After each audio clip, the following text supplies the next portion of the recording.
Breaking news, a new report from the Parliamentary Budget Officer shows that the federal bureaucracy continues to balloon. Okay, so the report shows that by the end of the last fiscal year, okay, so end of March 2025, the federal bureaucracy ballooned to 445,000 employees. Yikes.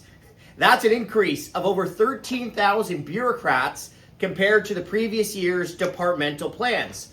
So the federal bureaucracy continues to balloon and you're paying for it. And here's the thing, the bureaucracy has been ballooning for quite some time. So here's what the PBO report says, okay? In 2006, there was 335,000 bureaucrats. In 2023, there was 441,000 bureaucrats. So that's an increase of more than 105,000 bureaucrats over those years. Now, you may have heard the government start to talk about potentially reining in the size of the bureaucracy, but here's what the PBO says. Okay, I'm going to read you a direct quote from their report.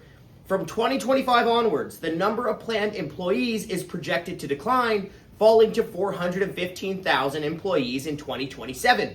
That said, the projected decline, even if it materializes, still leaves the number of employees well above the pre-pandemic peak and the higher levels recorded during the pandemic. So even if the government does stick to its current plans, you're still paying for way too many federal bureaucrats, okay? Still higher than even previous highs during the pandemic. Now, here's the thing. You're not just paying for a bigger bureaucracy, you're paying for a bigger bureaucracy taking bigger paychecks. So since 2015, the federal government has rubber-stamped more than $1.5 billion in taxpayer-funded bonuses. The government dished out more than 1 million pay raises over the last 4 years. So it also means the cost to you of the bureaucracy is going up. Okay, a separate PBO report shows that the cost of the federal bureaucracy increased 73% since 2016. Now ask yourself a question. Are you getting anywhere close to 73% better services from the federal bureaucracy?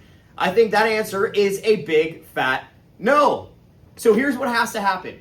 The only way for the government to fix the broken budget, stop its debt binge, and give you meaningful tax relief is for the government to shrink the size and the cost of the federal bureaucracy. Now, you might have heard politicians talking about capping the bureaucracy. Well, that doesn't go nearly far enough and just entrenches the Trudeau government's out-of-control bureaucratic hiring spree. So what we need for politicians to cut the size of the federal bureaucracy and make the government pay and perks more affordable for you.